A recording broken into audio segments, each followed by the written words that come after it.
Agata Soft Shutdown Pro Information is a powerful automated program tool used for shutting down your computer.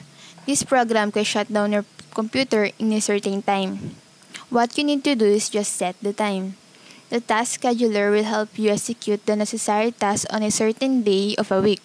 For example, shut down the computer at 8:30 from Monday through Friday, displaying the time left before a computer shutdown or do another action. Set the time when to disconnect the dial-up internet connection, when to start or close a program.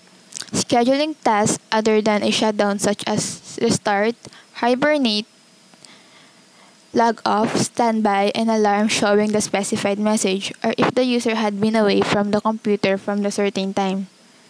Network control will help you shut down the computers on your local area network. You will able to shut down either one computer or multiple computers at a time. Before you shut down, you can delete temporary files, clear the internet browser, clear the recycle bin, and delete document access entries.